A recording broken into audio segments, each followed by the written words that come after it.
ವಾರದ ಕತೆ ಕಿಚ್ಚ ಸುದೀಪನ ಜೊತೆ ಎಪಿಸೋಡ್ ಅಲ್ಲಿ ಕಿಚ್ಚ ಸುದೀಪ್ ಅವರು ಅಶ್ವಿನಿ ಗೌಡ, ಜಾನ್ವಿ, ರಘು ಮತ್ತೆ ಗಿಲ್ಲಿ ಈ ನಾಲ್ವರಿಗೂ ಕೂಡ ಖಡಕ್ ಆಗಿರೋ ಕ್ಲಾಸನ್ನ ತಗೊಂಡಿದ್ದಾರೆ.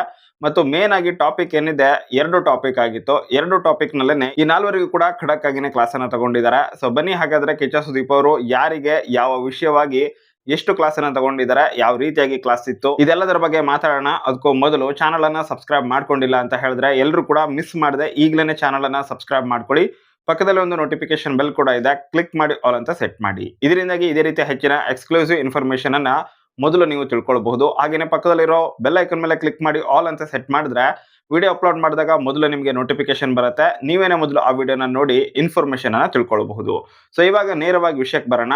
ಮೊದಲನೇದಾಗಿ ಕಿಚ್ಚ ಸುದೀಪ್ ಅವರು ಅಶ್ವಿನಿ ಗೌಡ ಹಾಗೇನೆ ಮ್ಯೂಟೆಂಟ್ ರಘು ಇವರಿಬ್ಬರ ನಡುವೆ ಆದಂತಹ ಒಂದು ಜಗಳ ಏನಿದೆ, ಸೊ ಈ ಒಂದು ವಿಷಯವಾಗಿ ಮಾತಾಡ್ಸೋದಕ್ಕೆ ಶುರು ಮಾಡ್ತಾರೆ. ಸ್ಟಾರ್ಟ್ ಮಾಡಿದವರು ಗಿಲ್ಲಿ ಅವರಿಂದ ಶುರು ಮಾಡ್ತಾರೆ. ಏನಾಯ್ತು ಇವರಿಬ್ಬರ ನಡುವೆ ಅನ್ನುವಂತಹ ವಿಷಯವನ್ನ ಮೊದಲು ಪ್ರಶ್ನೆ ಮಾಡಿ ಆ ರೀತಿಯಾಗಿ ತಗೊಂಡ್ ಬರ್ತಾರೆ. ಒಂದು ಪ್ಯಾಟರ್ನ್ ಇದೆ ಅವ್ರದ್ದು, ಅದೇ ರೀತಿಯಾಗಿ ಅವ್ರು ತಗೊಂಡ್ ಬರ್ತಾರೆ. ಹಾಗೇನೆ ಕೊನೆಯದಾಗಿ ವಿಷಯ ಪ್ರಸ್ತಾಪ ಆಗೋದು ಅಶ್ವಿನಿ ಗೌಡ ಹಾಗೇನೆ ಮ್ಯೂಟೆಂಟ್ ರಘು ಇವರಿಬ್ಬರ ನಡುವೆ ಆದಂತಹ ಒಂದು ಜಗಳ. ಸೊ ಆ ಒಂದು ಜಗಳದಲ್ಲಿ ಅಶ್ವಿನಿ ಅವರು ಉಪವಾಸ ಮಾಡ್ತೀನಿ ಅಂತ ಹೇಳಿ ಕುತ್ಕೊಂಡಿದ್ದು, ನಂತರ ಇಲ್ಲಿ ರಘು ಅವರು ಕ್ಷಮೆ ಕೇಳಲೇಬೇಕು, ಇಲ್ಲ ಅಂತ ಹೇಳಿದ್ರೆ ಊಟನೇ ಮಾಡೋದಿಲ್ಲ ಅನ್ನುವಂತಹ ವಿಷಯ ಕೂಡ ಪ್ರಸ್ತಾಪ ಆಗಿದ್ದು, ಇದೆಲ್ಲವೂ ಕೂಡ ಪ್ರಸ್ತಾಪ ಆಗುತ್ತೆ ವಾರಾಂತ್ಯದಲ್ಲಿ. ಹಾಗೇನೆ ತುಂಬಾ ಜನ ಇದರಲ್ಲಿ ಎಕ್ಸ್ಪೆಕ್ಟೇಷನ್ ಅನ್ನ ಇಟ್ಕೊಂಡಿದ್ರು. ಬಟ್ ಆ ಒಂದು ವಿಷಯವನ್ನ ಸ್ವಲ್ಪ ಅಲ್ಲಿಗೆನೆ ಕಟ್ಔಟ್ ಮಾಡಿ ನೆಕ್ಸ್ಟ್ ಇನ್ನೊಂದು ವಿಷಯವನ್ನ ಪ್ರಸ್ತಾಪ ಮಾಡ್ತಾರೆ. ಅದ್ಯಾವುದಪ್ಪ ಅಂತ ಹೇಳಿದ್ರೆ, ಜಾನ್ವಿ ಹಾಗೇನೆ ಅಶ್ವಿನಿ ಅವರು ರೂಲ್ಸ್ ಅನ್ನ ಬ್ರೇಕ್ ಮಾಡಿದ್ರ ಬಗ್ಗೆ. ಹೌದು, ಈ ವಾರದ ಸ್ಟಾರ್ಟಿಂಗ್ ಅಲ್ಲೇನೆ ಇವರಿಬ್ರು ಕೂಡ ರೂಲ್ಸ್ ಅನ್ನ ಬ್ರೇಕ್ ಮಾಡಿದ್ರು. ಮತ್ತೆ ಅದೇ ಒಂದು ತಪ್ಪನ್ನ ಮಾಡಿದ್ದಾರೆ. ಚೇಂಜಿಂಗ್ ರೂಮಿಗೆ ಹೋಗಿ ಮತ್ತೆ ಮೈಕಲ್ನ ತೆಗೆದಿಟ್ಟು ಅಲ್ಲಿ ಮತ್ತೆ ಪಿಸು ಧ್ವನಿನಲ್ಲಿ ಮಾತಾಡ್ಕೊಂಡಿದ್ದಾರೆ. ಸೊ ಇದನ್ನ ಬಿಗ್ ಬಾಸ್ ಈ ಸಲ ಗಮನಿಸಿದರ ಜೊತೆಗೇನೆ ವಿಟಿನ ಕೂಡ ಪ್ಲೇ ಮಾಡಿ ಅವರಿಗೆ ಶಿಕ್ಷೆನ ಕೂಡ ಕೊಟ್ರು. ಬಟ್ ಇದೊಂದು ರೀತಿಯಾಗಿ ಶಿಕ್ಷೆ ಓಕೆ ಕನ್ಸಿಡರ್ ಮಾಡಬಹುದು ಶಿಕ್ಷೆ ಅಂತಾನೆ. ಯಾಕಂತಂದ್ರೆ ನೇರವಾಗಿ ನಾಮಿನೇಟ್ ಮಾಡಿದ್ರು ಜಾನ್ವಿ ಮತ್ತೆ ಅಶ್ವಿನಿ ಅವರನ್ನ, ನೇರವಾಗಿ ನಾಮಿನೇಟ್ ಕೂಡ ಆದ್ರು. ಬಟ್ ಇದು ಒಂದು ರೀತಿಯಾಗಿ ಅವರಿಗೆ ಅಡ್ವಾಂಟೇಜ್ ಕೂಡ ಆಯ್ತು, ಅದು ಕೂಡ ಅಶ್ವಿನಿ ಅವರಿಗೆ. ಹಾಗೇನೆ ಇದರಲ್ಲೂ ಕೂಡ ಒಂದು ರೀತಿಯಾಗಿ ಪಾರ್ಶಾಲಿಟಿ ಕೂಡ ಇತ್ತು. ಯಾಕಂತ ಹೇಳಿದ್ರೆ ಇನ್ನೊಂದೆಡೆ ಗಿಲ್ಲಿ ಅವರಿಗೆ ಈ ಮನೆಯ ಸೋಮಾರಿ ಅಥವಾ ಮೈಗಳ್ಳ ಅನ್ನುವಂತಹ ವಿಷಯದ ಬಗ್ಗೆ ಕೂಡ ಮಾತಾಡ್ತಾರೆ. ಹಾಗೇನೆ ಅವರಿಗೆ ಒಂದು ಬೋರ್ಡ್ ಅನ್ನು ಕೂಡ ಕೊಡ್ತಾರೆ. ಅಲ್ಲಿ ಗುಲಾಮ ಅನ್ನುವಂತಹ ಬೋರ್ಡ್ ಇತ್ತು.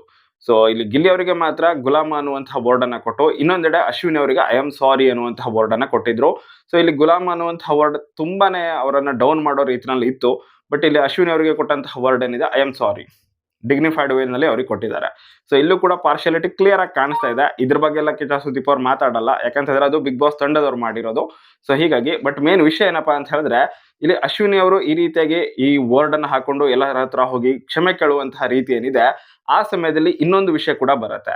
ಯಾಕಂತಂದ್ರೆ ಇಲ್ಲಿ ಗುಲಾಮ್ ಅನ್ನುವಂತಹ ಬೋರ್ಡ್ ಇಲ್ಲಿ ಗಿಲ್ಲಿ ಅವರಿಗೆ ಬಂದಿದ್ದಾಗ ಅವಾಗ ಅಶ್ವಿನಿ ಅವರು ಅವರಿಂದ ಕೆಲಸವನ್ನ ಮಾಡಿಸ್ತಾರೆ. ಅದು ಕೂಡ ಈ ಟೇಬಲ್ ಅನ್ನ ಕ್ಲೀನ್ ಮಾಡು ಅಂತ ಹೇಳಿ ಅವ್ರ ಮುಂದೆನೆ ಕಾಲ್ ಮೇಲೆ ಕಾಲ್ ಹಾಕೊಂಡು ಕೂತಿದ್ರು. ಆ ಸಮಯದಲ್ಲಿ ಗಿಲ್ಲಿ ಕ್ಲೀನ್ ಮಾಡೋದಿಲ್ಲ ಅಂತ ಹೇಳಿದಾಗ ಕೂಡ ಒತ್ತಾಯ ಮಾಡಿಸಿ ಕ್ಲೀನ್ ಮಾಡಿಸುವಂತಹ ಕೆಲಸ ಕೂಡ ಆಗಿತ್ತು. ಬಟ್ ಇದಾದ ನಂತರ ಯಾವಾಗ ಅಶ್ವಿನಿ ಅವರಿಗೆ ಈ ಒಂದು ಬೋರ್ಡ್ ಬರುತ್ತೆ, ಐ ಆಮ್ ಸಾರಿ ಅಂತ ಹೇಳಿ ಎಲ್ಲರ ಹತ್ರ ಹೋಗಿ ಕ್ಷಮೆ ಕೇಳಬೇಕಾಗಿರುತ್ತೆ. ಆ ಸಮಯದಲ್ಲಿ ಇಲ್ಲಿ ಅಶ್ವಿನಿ ಅವರು ಬಂದಾಗ ಗಿಲ್ಲಿ ಕೂಡ ಸೇಮ್ ಕಾಲ್ ಮೇಲೆ ಕಾಲ್ ಹಾಕೊಂಡು ಕೂತಿರ್ತಾನೆ. ಆ ಸಮಯದಲ್ಲಿ ಇಲ್ಲಿ ಅಶ್ವಿನಿ ಅವರಿಗೆ ಈಗೋ ಹರ್ಟ್ ಆಗುತ್ತೆ. ಸೊ ಇವ್ರು ಮಾಡಿದ್ರೆ ಸರಿ, ಗಿಲ್ಲಿ ಮಾಡಿದ್ದು ತಪ್ಪು ಅನ್ನೋ ರೀತಿಯಲ್ಲಿ ಇವ್ರು ವರ್ತನೆ ಮಾಡಿದ್ದು. ಸೊ ಈ ಒಂದು ಟಾಪಿಕ್ ಏನಿದೆ, ಈ ಟಾಪಿಕ್ ಬರುತ್ತೆ. ಮತ್ತು ಕಿಚ್ಚ ಸುದೀಪ್ ಅವರು ಅವ್ರದೇ ಆದ ರೀತಿಯಲ್ಲಿ ಈ ಒಂದು ವಿಷಯವನ್ನ ವಿಚಾರಿಸ್ತಾರೆ. ಹಾಗೇನೆ ಅಶ್ವಿನಿ ಅವರಿಗೆ ಈ ಒಂದು ವಿಷಯದ ಬಗ್ಗೆ ಸ್ವಲ್ಪ ನಿಮ್ಮ ತಪ್ಪಿದೆ ಅನ್ನೋದನ್ನ ಇಂಡೈರೆಕ್ಟ್ ಆಗಿ ಹೇಳ್ತಾರೆ. ಡೈರೆಕ್ಟ್ ಆಗಂತೂ ಮುಖ ಕೊಡದಂಗಂತೂ ಹೇಳೋದಿಲ್ಲ, ಇಂಡೈರೆಕ್ಟ್ ವೇನಲ್ಲಿ ಸ್ವಲ್ಪ ಸಾಫ್ಟ್ ಆಗಿ ಹೇಳ್ತಾರೆ. ಒಟ್ಟಾರೆಗೆ ಈ ವಿಷಯ ಅಂತೂ ಪ್ರಸ್ತಾಪ ಆಗತ್ತೆ. ಇದಾದ ನಂತರ ನೆಕ್ಸ್ಟ್ ಬರೋದೇನೆ ಇವರು ಪದೇ ಪದೇ ರೂಲ್ಸ್ ಅನ್ನ ಬ್ರೇಕ್ ಮಾಡುವಂತಹ ಮತ್ತೊಂದು ವಿಷಯ. ಆ ವಿಷಯ ಯಾವುದು ಅಂತ ಹೇಳಿದ್ರೆ, ಇವಾಗ ಒಂದ್ಸಲ ಅವರಿಗೆ ಐ ಆಮ್ ಸಾರಿ ಅನ್ನುವಂತಹ ಬೋರ್ಡ್ ಬಂದಿರುತ್ತೆ. ಇದಾದ ನಂತರ ಮತ್ತೆ ಬಿಗ್ ಬಾಸ್ ಅವರನ್ನ ಹಾಲ್ ಅಲ್ಲಿ ಕೂರಿಸಿ ಮಾತಾಡಿಸ್ತಾ ಇರುವಂತಹ ಸಮಯದಲ್ಲೂ ಕೂಡ ಬಿಗ್ ಬಾಸ್ ನ ಧ್ವನಿ ಬರೋಕ್ಕಿಂತ ಸ್ವಲ್ಪ ಹೊತ್ತಿನ ಮುಂಚೆ ಮತ್ತೆ ಪಿಸು ಧ್ವನಿನಲ್ಲಿ ಮಾತಾಡ್ಕೊಳ್ತಾ ಇರ್ತಾರೆ. ಸೊ ಅವಾಗ ಮತ್ತೆ ಬಿಗ್ ಬಾಸ್ ಹೇಳ್ತಾರೆ ಪಿಸು ಧ್ವನಿನಲ್ಲಿ ಮಾತಾಡ್ಕೊಳ್ಳೋ ರೀತಿನಲ್ಲಿ ಇಲ್ಲ ಅಂತ ಹೇಳಿ. ಆವಾಗ ಮತ್ತೆ ಅವರು ಸಾರಿ ಅಂತ ಹೇಳ್ತಾರೆ. ಮತ್ತು ಬಿಗ್ ಬಾಸ್ಗೆನೆ ಬೇಜಾರ್ ಬಂದು ಹೋಗಿದೆ ಅಂತ ಕಾಣಿಸುತ್ತೆ, ಅಥವಾ ಬಿಗ್ ಬಾಸ್ ಏನೇ ಮಾನಸಿಕ ಆಗಿದ್ದಾರೆ ಏನೋ ಗೊತ್ತಾಗ್ತಾ ಇಲ್ಲ. ಯಾಕಂತಿದ್ರೆ ಹೋಗ್ಲಿ ಬಿಡಿ ಅನ್ನುವಂತಹ ಮಾತನ್ನ ಹೇಳ್ತಾರೆ. ಅಂದ್ರೆ ಇವ್ರಿಗೆ ಎಷ್ಟು ಹೇಳಿದ್ರು ಕೂಡ ಅಷ್ಟೇನೆ ಸರಿ ಹೋಗೋದಿಲ್ಲ ಅನ್ನೋದು ಬಿಗ್ ಬಾಸ್ಗೆ ಅರ್ಥ ಆಗ್ಬಿಟ್ಟಿದೆ. ಸೊ ಇಷ್ಟರ ಮಟ್ಟಿಗೆ ಅವರು ರೂಲ್ಸ್ ಅನ್ನ ಬ್ರೇಕ್ ಮಾಡ್ತಾನೆ ಇದ್ದಾರೆ ಕಂಟಿನ್ಯೂಸ್ ಆಗಿ. ಸೊ ಇಷ್ಟೆಲ್ಲ ರೂಲ್ಸ್ ಅನ್ನ ಬ್ರೇಕ್ ಮಾಡಿರೋದಕ್ಕೆ ಅವ್ರಿಗೆ ಒಂದ್ಸಲ ಶಿಕ್ಷೆ ಸಿಕ್ಕಿದೆ, ಸ್ಟಿಲ್ ಅದನ್ನೇ ಮಾಡ್ತಾ ಇದ್ದಾರೆ. ಇದ್ರ ಬಗ್ಗೆ ಇನ್ನೊಂದ್ಸಲ ಕಿಚ್ಚ ಸುದೀಪ್ ಅವರು ಹೇಳ್ತಾರೆ. ಬಟ್ ಆಗ್ಲೂ ಕೂಡ ಇಲ್ಲಿ ಅಶ್ವಿನಿ ಗೌಡ ಅವರು ಸಾರಿ ಅಣ್ಣ ಅಂತ ಹೇಳಿ ಅದನ್ನ ಅಲ್ಲಿಗೆ ಮುಗಿಸ್ತಾರೆ. ಸೊ ಇದಾದ ನಂತರ ನೆಕ್ಸ್ಟ್ ಬರುವಂತಹ ಟಾಪಿಕ್ ಏನೆ ಮ್ಯೂಟೆಂಟ್ ರಘು ಹಾಗೇನೆ ಇಲ್ಲಿ ಅಶ್ವಿನಿ ಗೌಡ ಇವರಿಬ್ಬರ ನಡುವೆ ಆದಂತಹ ಒಂದು ಜಗಳದ ವಿಷಯ. ಸೊ ಇದು ಮೇನ್ ಆಗಿ ಟಾಪಿಕ್ ನಮಗೆ ಕಂಡ್ರು ಕೂಡ ಕಿಚ್ಚ ಸುದೀಪ್ ಅವರು ಇದರ ಆಳವಾಗಿ ಹೋಗ್ತಾರೆ. ಅಂದ್ರೆ ಮೇನ್ ಆಗಿ ಜಗಳ ಶುರು ಆಗಿದ್ದು ಎಲ್ಲಿಂದ, ಸೊ ಅಲ್ಲಿಂದ ಈ ಟಾಪಿಕ್ ಅನ್ನ ಶುರು ಮಾಡ್ತಾರೆ. ಸೊ ಶುರುವಾಗಿದೆ ಎಲ್ಲಿಂದ ಅಂತ ಹೇಳಿದ್ರೆ, ಮೊದಲನೇದಾಗಿ ಇಲ್ಲಿ ಗಿಲ್ಲಿ ಹತ್ರ ಕೆಲಸ ಮಾಡಿಸ್ತಾ ಇದ್ದಂತಹ ಮ್ಯೂಟೆಂಟ್ ರಘು ಅವರು ನಂತರ ಅಶ್ವಿನಿ ಅವರಲ್ಲಿ ಎಲ್ಲ ಕೆಲಸನೂ ಕೂಡ ಆಯ್ತು, ಅಶ್ವಿನಿ ಅವ್ರ ಕೆಲಸ ಒಂದೇ ಬಾಕಿ ಇದೆ ಅಂತ ಹೇಳಿ ವಿಷಯವನ್ನ ಮೊದಲು ಪ್ರಸ್ತಾಪ ಮಾಡ್ತಾರೆ. ಅವಾಗ ಗಿಲ್ಲಿ ಅವರು ಹೊರಗಡೆ ಕೂತಿದ್ದಾರೆ, ಹೋಗಿ ಕರ್ಕೊಂಡ್ ಬಾ ಅಂತ ಹೇಳ್ತಾರೆ. ಹೊರಗಡೆ ಕೂತಿದ್ದಾರೆ ಅನ್ನುವಂತಹ ವಿಷಯ ಕೂಡ ಅಲ್ಲಿ ಪ್ರಸ್ತಾಪ ಆಗತ್ತೆ. ಆವಾಗ ಜಾನ್ವಿ ಅವ್ರ ಹತ್ರ ಅವರನ್ನ ಕರೀರಿ ಅಂತ ಹೇಳಿ ರಘು ಅವ್ರು ಹೇಳ್ತಾರೆ. ಕರೆಯೋದಿಲ್ಲ, ನೀವೇ ಕರೀರಿ ಅಂತ ಹೇಳ್ತಾರೆ. ಆದ್ರೆ ನೀವು ಹೇಗೋ ಆ ಕಡೆ ಹೋಗ್ತಿದ್ರಲ್ಲ, ಒಂದ್ಸಲ ಕರೀರಿ ಅಂತ ಹೇಳಿದಾಗ ಜಾನ್ವಿ ಅವರು ಓಕೆ ಅಂತ ಒಪ್ಕೊಳ್ತಾರೆ. ಆವಾಗ ಗಿಲ್ಲಿ ಅವರು ಒಂದು ಮಾತನ್ನ ಹೇಳ್ತಾರೆ, ನೀ ಕರೆದ ತಕ್ಷಣ ಅವ್ರು ಬಂದ್ಬಿಡ್ತಾರ ಅನ್ನುವಂತಹ ಮಾತು. ಸೊ ಇದು ಇಲ್ಲಿ ರಘು ಅವರಿಗೆ ಸ್ವಲ್ಪ ಎಲ್ಲೋ ಟ್ರಿಗರ್ ಆಯ್ತು ಅನ್ನುವಂತಹ ವಿಷಯವನ್ನ ಕಿಚ್ಚ ಸುದೀಪ್ ಅವರು ಪ್ರಸ್ತಾಪ ಮಾಡ್ತಾರೆ. ಸೊ ಮೂಲ ಇಲ್ಲಿ ಗಿಲ್ಲಿನೇ ಅನ್ನೋ ರೀತಿನಲ್ಲಿ ಅವ್ರ ಮಾತಿರತ್ತೆ. ಇದಾದ ನಂತರ ರಘು ಅವ್ರು ಹೋಗಿ ಪ್ರಶ್ನೆ ಮಾಡ್ತಾರೆ, ಅಶ್ವಿನಿ ಕೆಲಸ ಇದೆ ಬನ್ನಿ ಅಂತ ಅವ್ರು ಕರಿತಾ ಇರ್ತಾರೆ ಇಲ್ಲಿ ರಘು ಅವರು. ಬಟ್ ಇಲ್ಲಿ 10 ನಿಮಿಷ ತನಗೆ ಬ್ಯಾಕ್ ಪೇನ್ ಇದೆ ಅಂತ ಕೂಡ ಇಲ್ಲಿ ಅಶ್ವಿನಿ ಅವರು ರೀಸನ್ ಅನ್ನ ಕೊಡ್ತಾ ಇರ್ತಾರೆ. ಆ ಸಮಯದಲ್ಲಿ 10 ನಿಮಿಷದಲ್ಲಿ ಬ್ಯಾಕ್ ಪೇನ್ ಕಡಿಮೆ ಆಗತ್ತಾ ಅನ್ನುವ ರೀಸನ್ ಅನ್ನುವಂತಹ ಮಾತನ್ನ ರಘು ಅವ್ರು ಹೇಳ್ತಾ ಇದ್ದ ಹಾಗೇನೆ ಅಶ್ವಿನಿ ಅವರು 10 ನಿಮಿಷದಲ್ಲಿ ಕಡಿಮೆ ಆಗಿಲ್ಲ ಅಂತ ಹೇಳಿದ್ರೆ ಕಡಿಮೆ ಆದ್ರೆ ಬರ್ತೀನಿ ಅನ್ನೋ ಮಾತನ್ನ ಕೂಡ ಹೇಳ್ತಾರೆ. ಸೊ ಇಬ್ಬರಲ್ಲೂ ಕೂಡ ಈಗೋಯಿಸ್ಟಿಕ್ ಮಾತುಗಳು ಇದ್ವು. ಸೊ ಇಬ್ರು ಕೂಡ ಏನು ಸಾಫ್ಟ್ ಆಗಿ ಏನು ಮಾತಾಡ್ತಾ ಇರ್ಲಿಲ್ಲ. ಹಾಗೆ 10 ನಿಮಿಷ ಕೊಡಿ ಅಂತ ಹೇಳಿ ರಿಕ್ವೆಸ್ಟ್ ಮಾಡ್ಕೊಂಡಿದ್ದು ಕೂಡ ಇಲ್ಲಿ ಅಶ್ವಿನಿ ಅವರಿಂದ ಇರ್ಲಿಲ್ಲ. ರಿಕ್ವೆಸ್ಟ್ ಕೂಡ ಮಾಡ್ಕೊಂಡಿರ್ಲಿಲ್ಲ ಅವರು. ಒಂದ್ ರೀತಿ ಈಗೋಯಿಸ್ಟಿಕ್ ಆಗಿನೇ ಹೇಳಿದ್ರು. ಹಾಗೇನೆ ರಘು ಅವರು ಕೂಡ ಅದೇ ರೀತಿಯಾಗಿ ಹೇಳಿದ್ರು. ಸೊ ಇಲ್ಲಿ ವಿಷಯ ಪ್ರಸ್ತಾಪ ಆಗೋದೇನಪ್ಪಾ ಅಂತಂದ್ರೆ, ಗಿಲ್ಲಿಯ ಒಂದು ಮಾತಿನಿಂದಾನೇ ಟ್ರಿಗರ್ ಆದ್ರ ರಘು ಅವರು ಅನ್ನುವಂತಹ ವಿಷಯವನ್ನ ಸ್ವಲ್ಪ ಟಚ್ ಮಾಡ್ತಾರೆ. ಹಾಗೇನೆ ರಘು ಅವರು ಸ್ಟಾರ್ಟಿಂಗ್ ಅಲ್ಲಿ ಕೇಳಿದಂತಹ ರೀತಿ ಏನಿದೆ ಅದು ಜೊತೆಗೇನೆ 10 ನಿಮಿಷ ಕೊಡಿ ಅಂತ ಹೇಳಿದಾಗ ನೀವು 10 ನಿಮಿಷವನ್ನು ಕೊಟ್ಟು ನೋಡಬಹುದಾಗಿತ್ತು ಅನ್ನುವಂತಹ ವಿಷಯ ಕೂಡ ಪ್ರಸ್ತಾಪ ಆಗುತ್ತೆ. 10 ನಿಮಿಷ ಕೊಟ್ಟು ನೋಡಿ ಆಮೇಲೂ ಕೂಡ ಅವ್ರು ಬರ್ಲಿಲ್ಲ ಅಂತ ಹೇಳಿದ್ರೆ ಅವಾಗ ನೀವು ಧ್ವನಿನ ರೈಸ್ ಮಾಡಬಹುದಾಗಿತ್ತು ಅಂತ ಹೇಳಿ ರಘು ಅವರಿಗೇನೆ ಉಲ್ಟಾ ಆ ಒಂದು ವಿಷಯ ಬರುತ್ತೆ. ಸೊ ಹೀಗಾಗಿ ಇಲ್ಲಿ ಲೈಟ್ ಆಗಿ ಗಿಲ್ಲಿಗೂ ಕೂಡ ಕ್ಲಾಸ್ ಇರುತ್ತೆ, ಹಾಗೇನೆ ರಘು ಅವರಿಗೂ ಕೂಡ ಕ್ಲಾಸ್ ಇರುತ್ತೆ. ಇನ್ನು ನೆಕ್ಸ್ಟ್ ನೋಡ್ತಾ ಹೋಗೋದಾದ್ರೆ ಇವರ ವಿಷಯ, ಅಶ್ವಿನಿ ಗೌಡ ಅವರು ರಿಯಾಕ್ಟ್ ಮಾಡಿದಂತಹ ರೀತಿ. ಸೊ ಲೋ ಹೋಗಲೋ ಬಾರಲೋ ಅನ್ನುವಂತಹ ಮಾತು ಏನೇನೋ ಬಂದ್ಬಿಡುತ್ತೆ. ಹಾಗೇನೆ ಬ್ಲಡಿ ಫೂಲ್, ಬ್ಲಡಿ ಮ್ಯಾನ್ ಈ ರೀತಿಯಾಗಿ ಸಾಕಷ್ಟು ಮಾತುಗಳು ಬಂದು, ಹಾಗೇನೆ ಜಾಸ್ತಿ ಇಂಗ್ಲಿಷನ್ನೇ ಮಾತಾಡ್ತಾ ಇದ್ರು. ಕನ್ನಡ ಪರ ಹೋರಾಟಗಾರ್ತಿ ಅಂತ ಹೇಳ್ತಾ ಇದ್ದಾರೆ, ಬಟ್ ಕನ್ನಡಕ್ಕಿಂತ ಜಾಸ್ತಿ ಇಂಗ್ಲಿಷನ್ನೇ ಬಳಸ್ತಾ ಇದ್ದಾರೆ. ಸೊ ಜಾಸ್ತಿನೇ ಆಗ್ತಾ ಇತ್ತು. ಬಟ್ ಆ ವಿಷಯನಲ್ಲಿ ಇಲ್ಲಿ ಕಿಚ್ಚ ಸುದೀಪ್ ಅವ್ರು ಮಾತಾಡೋದಿಲ್ಲ. ಅವ್ರು ಮಾತಾಡಿದ್ದು ಮೇನ್ ಆಗಿ ಈ ವಿಷಯ ಹೆಂಗೆ ಶುರು ಆಯ್ತು ಅಂತ ಹೇಳಿ. ಹಾಗೇನೆ 10 ನಿಮಿಷ ಕೊಟ್ಟಿದ್ರೆ ಆಗ್ತಾ ಇರ್ಲಿಲ್ವೇನೋ ಜಗಳ ಅನ್ನೋ ರೀತಿಯಲ್ಲಿ ಮಾತು ಕೂಡ ಬರುತ್ತೆ. ಸೊ ನೀವೇನ್ ಎಕ್ಸ್ಪೆಕ್ಟೇಷನ್ ಅನ್ನ ಇಟ್ಕೊಂಡಿದ್ದೀರಾ ಹೈ ಲೆವೆಲ್ ಅಲ್ಲಿ ಅಶ್ವಿನಿ ಅವರಿಗೆ ಈ ಸಲ ಬೈತಾರೆ, ಪಕ್ಕ ಬೆಂಡತ್ತಾರೆ ಅಂತ ನೀವೇನ್ ಅಂದ್ಕೊಂಡಿದ್ದೀರಾ, ಆ ರೇಂಜಿಗೆ ಎಕ್ಸ್ಪೆಕ್ಟೇಷನ್ ಇಟ್ಕೊಳ್ಳಿಕ್ಕಂತೂ ಹೋಗ್ಬೇಡಿ. ಆ ರೇಂಜಿಗೆ ಇಲ್ವೇ ಇಲ್ಲ. ಹಾಗೇನೆ ಇದಾದ ನಂತರ ಇನ್ನೊಂದು ಪಾಯಿಂಟ್ ಕೂಡ ಬರುತ್ತೆ. ಅದೇನಪ್ಪಾ ಅಂತ ಹೇಳಿದ್ರೆ, ಇವಾಗ ರಘು ಅವ್ರಿಗೆ ಹೇಳಾಯ್ತು, ಗಿಲ್ಲಿ ಅವ್ರಿಗೆ ಹೇಳಾಯ್ತು, ರಘು ಅವ್ರಿಗೆ ಹೇಳಾಯ್ತು, ಅಶ್ವಿನಿ ಅವರಿಗೂ ಕೂಡ ಸ್ವಲ್ಪ ಹೇಳಿಲ್ಲ ಅಂತ ಹೇಳಿದ್ರೆ ಈ ವಿಷಯ ದೊಡ್ಡದಾಗಿ ಚರ್ಚೆ ಆಗುತ್ತೆ ಸೋಷಿಯಲ್ ಮೀಡಿಯಾದಲ್ಲಿ. ಸೊ ಹೀಗಾಗಿ ಅಶ್ವಿನಿ ಅವರಿಗೂ ಕೂಡ ಅವರೇನೋ ರಘು ಅವ್ರು ಆ ರೀತಿಯಾಗಿ ಹೇಳಿದ್ರು, ಬಟ್ ನೀವು ರಿಯಾಕ್ಟ್ ಮಾಡಿದಂತಹ ರೀತಿ ಏನಿದೆ ಸೊ ಅದು ಕೂಡ ಸರಿ ಇರಲಿಲ್ಲ. ನೀವು ಕೂಡ ಅಲ್ಲಿ ಸ್ವಲ್ಪ ತಾಳ್ಮೆನ ತಗೊಂಡಿದ್ರೆ ನೀವು ಕೂಡ ದೊಡ್ಡವ್ರು ಆಗ್ತಾ ಇದ್ರಿ ಅನ್ನೋ ರೀತಿನಲ್ಲಿ. ಸೊ ಅಲ್ಲಿ ಸ್ವಲ್ಪ ನೈಸ್ ಮಾಡೋ ಕಾರ್ಯಕ್ರಮ ನಡೆಯುತ್ತೆ. ಸೇಮ್ ಅದೇ ರಿಪೀಟ್ ಆಗುತ್ತೆ ಕೂಡ ಈ ಸಲ.